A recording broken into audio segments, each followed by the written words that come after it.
Hi all of you. आज की conversation में मैं, डिम्पल मैडम और देविंदर सर हैं एंड हमारा डिस्कशन का फोकस है कि how to prepare for the prelims examination in the next 2 and 2.5 months।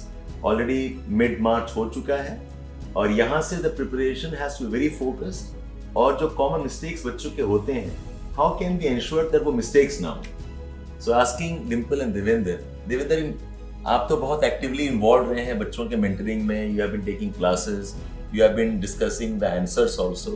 तो कॉमन प्रॉब्लम्स क्या देखा आपने? बच्चों का कॉन्फिडेंस कहाँ पर प्रॉब्लम होता है और व्हाट इज द इशू? जो मेजर मिस्टेक्स मैंने नोट डाउन की during this test series module, सबसे पहले तो बच्चों के एक्सक्यूज ही खत्म नहीं होते हैं। नंबर 1 एक्सक्यूज कि मैंने अभी पढ़ा नहीं है, so I am not giving the test, मैं बाद में लास्ट मंथ में सारे टेस्ट कंप्लीट कर लूंगा एक साथ। सेकंड एक्सक्यूज आता है कि when they are come to attempt the paper and they are scoring very less. Second excuse is revision नहीं किया है मैंने। जब थर्ड एक्सक्यूज पे आ जाते हैं कि मैंने रिवाइज तो किया था लेकिन मुझे याद ही नहीं आ रहा है एग्जामिनेशन हॉल में मुझे कैसे करना है। तो ये कॉमन एक्सक्यूज सब लेके चल रहे हो। कुछ पार्टिकुलर सब्जेक्ट में अगर दे आर लैकिंग आउट तो वो एक्सक्यूज देते हैं कि मेरी कोचिंग ने मुझे सब्जेक्ट कराया ही नहीं है। तो पेपर तक सब्जेक्ट कंप्लीट नहीं होंगे, you are in the like a mid March year, तो अभी तक आपके बैचेस खत्म होंगे अप्रैल और मई, हम लोग मई के फर्स्ट वीक में खत्म हो रहे हैं, तो आप तब तक वेट नहीं कर सकते हैं। तो इन कॉमन एक्सक्यूजेज को हमें लिमिट डाउन करना होगा और हमें मेजर फोकस करना होगा कि how to attempt a paper. Preparation के साथ साथ अटेम्प्ट करना एक अलग स्ट्रेटजी है। 50% is the preparation, 50% is the attempting there. So basically what Devinder sir is saying is कि बहाने कम करें। आपका कुछ भी स्टेटस हो, रिवीजन हो ना हो, वेदर आपके कोचिंग में क्लासेस खत्म हुई हैं नहीं हुई हैं, अगर आप 2023 अटेम्प्ट दे रहे हैं, you better start practicing the questions intensely. और ये you are right, you know, जो स्ट्रेटजी है कि एंड में दे देंगे सारे क्वेश्चंस, उससे होता नहीं है। उससे नहीं होता। Learning has to be, I think, progressive, धीरे धीरे होता है। अगर सारा डंप कर दें लास्ट एक महीने में हम 50 टेस्ट दे दें, उससे लर्निंग नहीं होगी। And the how they are giving the test, they are keeping the question paper one side, answer one side. Questions को देखते हैं, आंसर को देखते हैं, फिर क्वेश्चन को देखेंगे, फिर आंसर को देखेंगे। They are doing कि 2 hours में हमने टेस्ट कर लिया, लेकिन वो तो आपने आंसर देख के किया ना। Sit in an examination hall and thinking about the question, 100 question को 2 hours में करना है।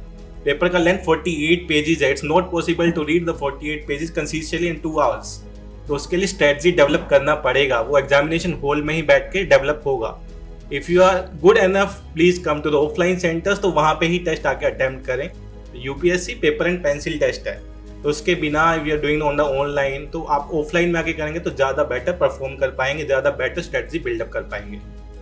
डिम्पल, ये बताइए कि बच्चे अटेम्प्ट करते हैं, when they come to you for their doubts and mentoring, what is the type of problems they bring to you?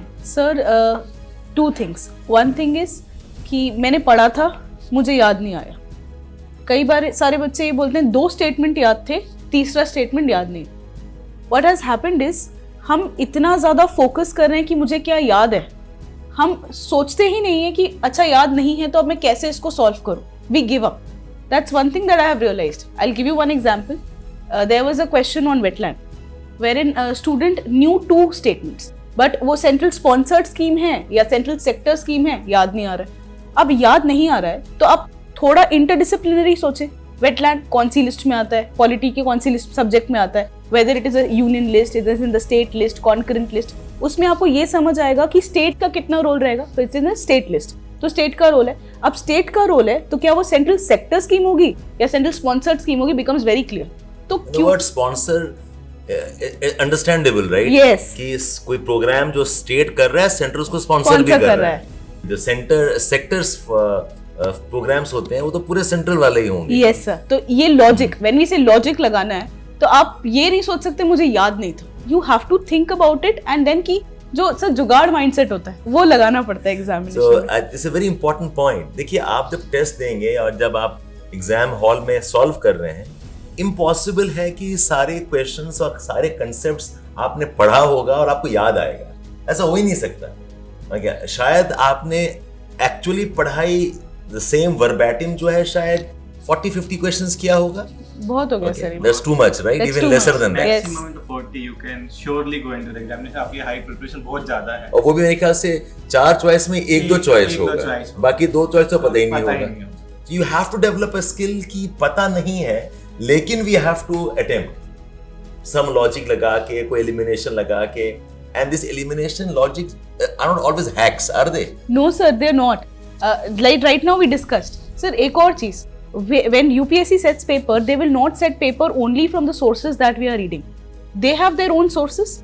Now think like a generalist कि अगर कोई statement दिया है तो I would first give it as say कि हाँ ये सही हो सकता है, unless and until I'm very sure कि ये गलत है, something wrong statement. एक general reading when we do, तो आप सोचते हो हाँ यार ये ठीक है, ये ठीक है, ये ठीक है. So ये mindset भी रखना चाहिए कि yes, this appears to be correct. Unless and until you are very sure नहीं ये एकदम गलत है. इससे भी काफी आपके questions बनते हैं. तो ये generalist mindset भी रखें और ये कि याद नहीं आ रहा, इस cycle से निकलना होगा. That's what it is. दूसरा मुझे रीजन लगा ना कि like when we are preparing, तो सबसे ज़्यादा फोकस हमारा पेपर के टफ क्वेश्चंस पे ही रहता है. लाइक कि कोई टेक्नोलॉजी पे क्वेश्चन आ गया, बायोरॉक टेक्नोलॉजी, गुची मशरूम पूछ लिया, तो आप उसको ढूंढने में ही अपना टाइम खराब कर रहे हैं. If you see the UPSC paper, the 60% of the paper is pure static part. If you are having the strong नीव इन योर स्टैटिक, आपकी एनसीईआरटी पे पकड़ बहुत अच्छी है, आपने स्टैंडर्ड बुक्स को अच्छे से नोट डाउन किया है, उसका नोट्स समरी बना लिया है, आपने अच्छे से पढ़ लिया है, टेस्ट सीरीज के थ्रू जो एक्स्ट्रा नॉलेज आपने गेन की है उसको आपने नोट्स बना लिया है. A smart way to work, हर कोचिंग इंस्टीट्यूट में everybody is involving in making the papers.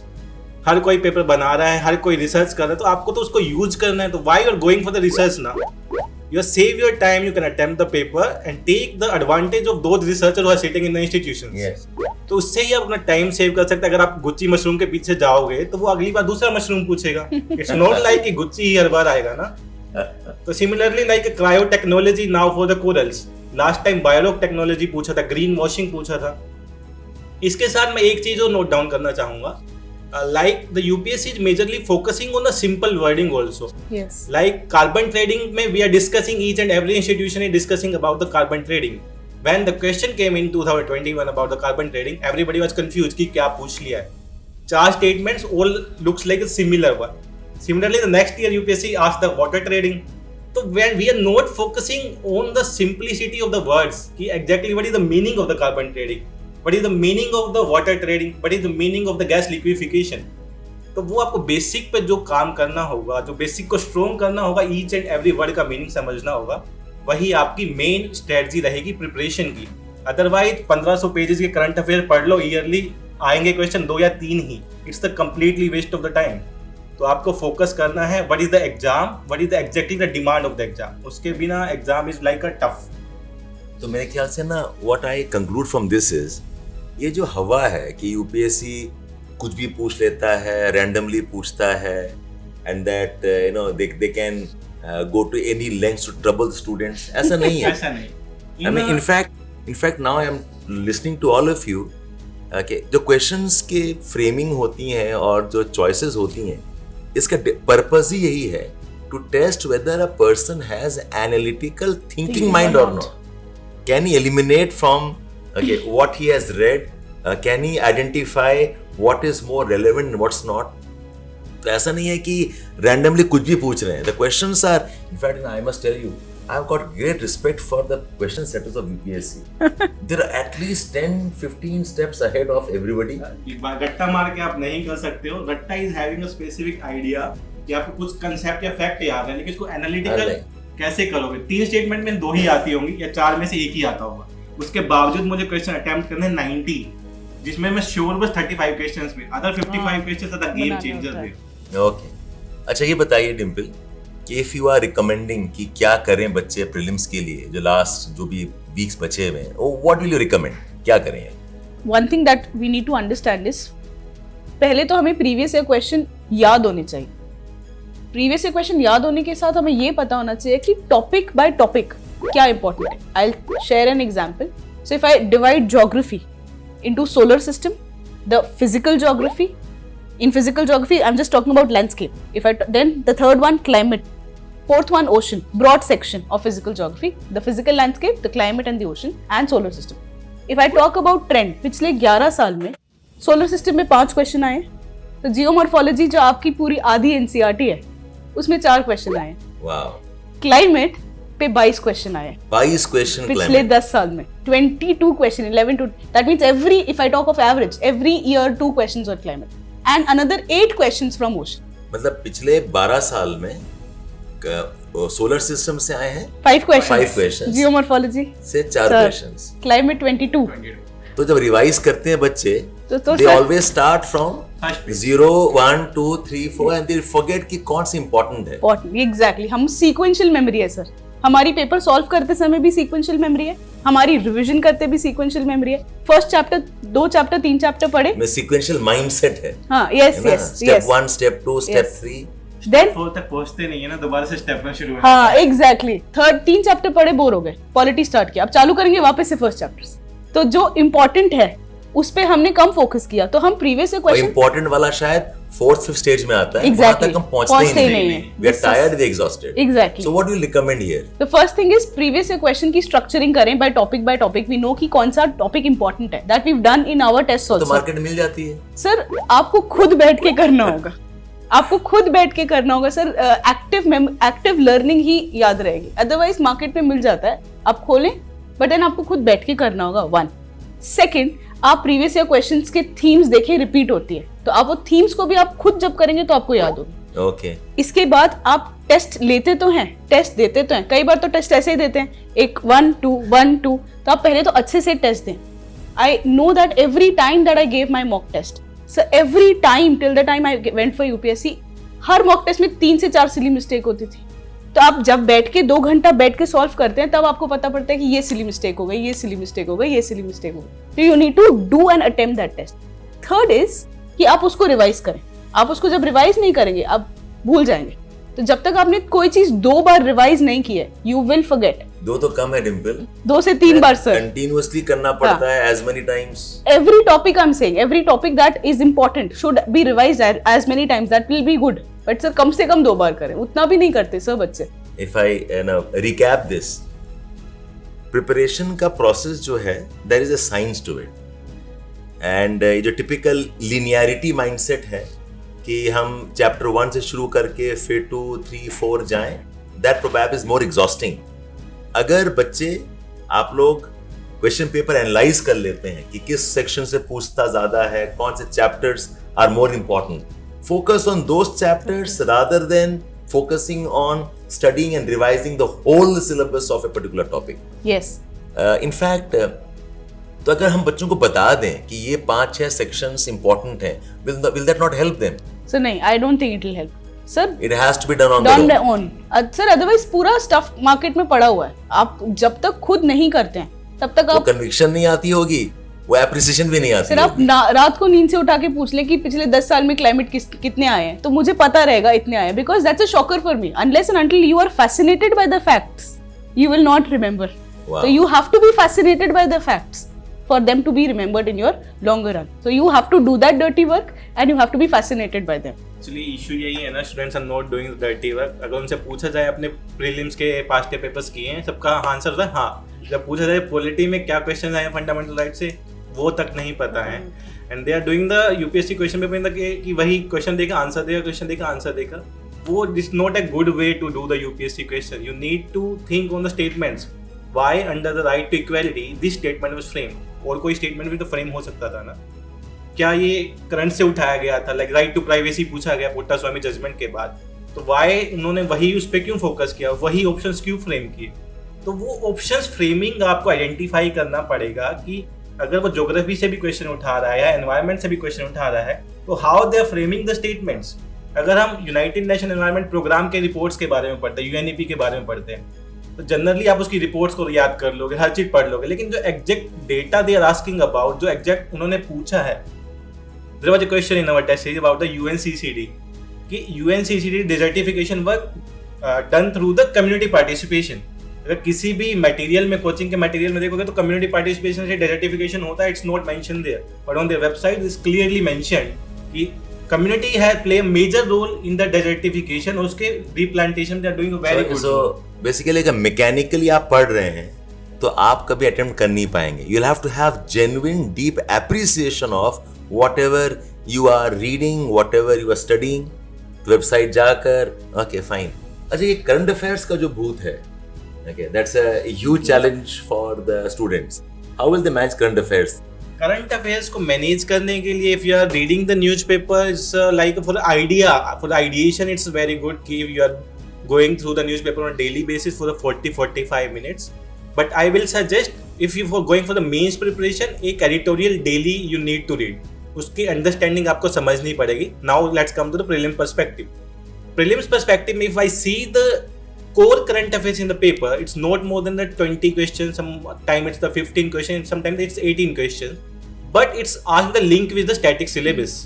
If we draw a number line here and subject by subject we go, let's go to the history. There are 90% of the static question in your paper, only the 10% is only from the current affairs. Like the last year the Ramanujan question in the current affairs. उसके option static से link Option is directly linked from the static also. If we come to the polity ऐसा subject है जहाँ पे आपकी 95% से accuracy कम ही नहीं होना चाहिए. Question asked like 80% from the static and 20% from the current affairs, or 20% are also linked with the static part. मेरे ख्याल से ये जो करंट अफेयर्स का तो भूत बना रखा है, it's not as exhaustive. Okay, current affairs का वेटेज एक्चुअली कम है, but it's more about understanding the concepts, the static part. Current affairs को तभी इंप्लीमेंट कर सकते हैं जब आपका स्टैटिक स्ट्रांग होगा. आपका स्टैटिक स्ट्रांग ही नहीं होगा तो आपको समझ ही नहीं आएगा what is current affair talking about. we use the word black hole. It's like a black hole. Current affairs black hole. जितना जाओगे उतना आप फंसते जाओगे.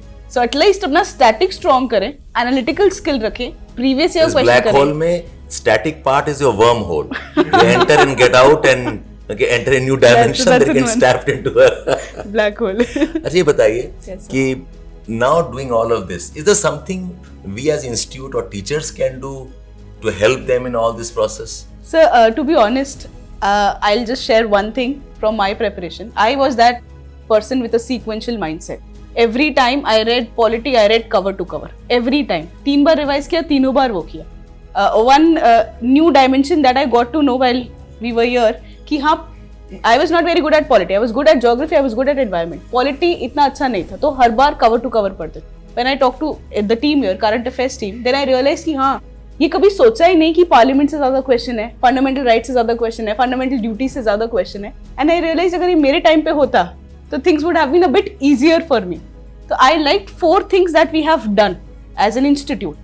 One thing that we actually made students sit here and do the previous year question with the structuring part. Yes. ताकि realize हो जाए. तो ये बहुत अच्छा था, ताकि पता पड़ेगा कि fundamental right ज़्यादा important है, DPSP important है, Parliament important है, Supreme Court important है. तो वो बहुत अच्छा चीज़ है. One. Second, जो हमने what we do, we solve the test but we don't analyze it. We solve the test, we don't revise it. तो जो हम बच्चों के साथ बैठे एनालाइज करने के लिए, रिवीजन के लिए, हमने जो रीटेस्ट लिया है टू टेक इट अगेन, ताकि पता रहे कि कितना आपका एक्चुअली रिटेंशन रहा या आपने कितना एनालाइज किया है. That was the second thing that actually gave us a new thought कि yes, ये भी we could have done in our preparation. That was missing. Having thinking कि क्या मिस हुआ था. The third thing that I liked about is we made student analyze their score. कि कितना confident guess किया, कितना स्मार्ट गेस किया, क्या ब्लाइंड गेस हुआ, कितनी आपकी एक्यूरेसी रही. हम क्या करते हैं सर कि मेरी एक्यूरेसी है 120, मैंने 120 नंबर आए, मैंने 80 किए थे, 20 गलत हुए, तो हम मैकेनिकली एक्यूरेसी कैलकुलेट करते हैं. एक्चुअली उसके अंदर भी लेयर्स हैं. मेरा कॉन्फिडेंट में कितना सही है, मेरा स्मार्ट गेस में कितना सही है. हमने ये पूरा पेपर के साथ ही नहीं, even in the single subject we go, polity में कितना परसेंट आप ठीक कर रहे हैं, तो पॉलिटी में भी ठीक करें तो किस चैप्टर में आप ज्यादा ठीक कर रहे हैं, ताकि आपके पास पॉलिटी का एक लिस्ट आ गया कि ये मेरा स्ट्रॉन्ग पार्ट है, ये मेरा वीक पार्ट है. Similarly for the geography, environment और सब सब्जेक्ट्स के लिए we create a sheet for it, and those who are joined with us now they are a complete data कि कहाँ पे वो weak है, कहाँ पे वो strong है. उन्होंने अपना रायता समेट लिया जो फैला हुआ था ना, and that's appear कि उनका जो confidence level is high and other confidence level is here. तो वही जो काम है आपको पूरा करना होता है after the like January. Devender, without any biases, did you really see the students' performance change when we applied this? Yes. The major strategy we opted, like generally, as a student I can tell कि जब हम लोग करते थे, preparation करते थे, कोई बताने वाला नहीं था कि ये टॉपिक पढ़ना है तो इससे क्या पढ़ना है. तो ये भी बता दे क्या पढ़ना है, तो वो नहीं बताने वाला था कि इससे कैसे पूछा जाएगा. तो we change the overall क्या पढ़ना है और उससे क्वेश्चंस कैसे फ्रेम होते हैं. क्या पूछेगा? means the empowerment of student. हमेशा he cannot attach with the teacher. हमेशा he cannot attach with the mentor. He can attach for the 1 and 2 years, but he will go to home and attempt again the paper. तो यहाँ जो empowerment है students का, if we see our current affair classes, if we see our test discussion, we are finding that कि approach जो उनको बताना कि अगर ये topic पूछा है तो इससे ये question frame होगा. Past year में ये frame हुआ है. तो idea is that. Or the risk of sounding immodest here, the fact is there are some innovations we have brought about. और मुझे आप पूछो कि सबसे ज्यादा खुशी किस बात की है? Yes, you are right. जो बच्चे एनालाइज कर पा रहे हैं question paper, and what we made them do was help them strategize how to answer the paper in the exam conditions. wow. तो पहले 15-20 मिनट में कैसे अटेम्प्ट करें, नेक्स्ट 30 मिनट्स में कैसे अटेम्प्ट करें, and we saw some results there. In fact मैं invite करूंगा जितने भी बच्चे आप लोग देख रहे हो, इरिस्पेक्टिव ऑफ आपका प्रिपरेशन स्ट्रेटजी क्या है, you are all welcome to come and join us. अगर आप ORN में है, प्लीज वॉक इन. लास्ट 2-2.5 महीना है, okay, it will be a great success for all of you and even for us if we can really bring some meaningful change the way you prepare. If we can really help you, support you the last phases में, so please feel free to walk in and see what we are doing. हम लोग बंद कमरों में बच्चों को बैठाकर, okay, and to some extent we also pamper them. उनका Yes. ब्रेकफास्ट भी हो रहा है, लंच भी हो रहा है, चाय भी पिला रहे हैं. I'll just share one thing. There's a student sitting. I was talking to a student ki how are you? How is preparation going? He told me that I said कुछ भी लगे we are here. He said ma'am मैं भी यही हूँ. अंदर ही हूँ. So they sit here, fine, good, very nice. That's how it is. So girls and boys, last 2.5 months हैं, there is a science to how you can prepare. The method how you can go about. ये जो sequential mindset है, उसको तोड़कर try to parallel process, identify important topics, and हम invite करते हैं आप आ जाइए हमारे पास. Come over. जब इतने attempts दे चुके हैं and you are still struggling, एक बार हमारा method भी try करें. And one of our team members, हमारे साथ उत्तम है, he coined a very smart tag for us. Dimple, will you share that? Yes sir, I would. So it was अगर preparation में रह गई है कुछ कमी, पूरी करेगा एडुकेमी. So we'll do our best. Okay, please do walk in. My wishes to all of you. Work like a mission, and good luck for IAS 2023 prelims. Thank you, Dimple. Thank you, Devendra. thank you sir.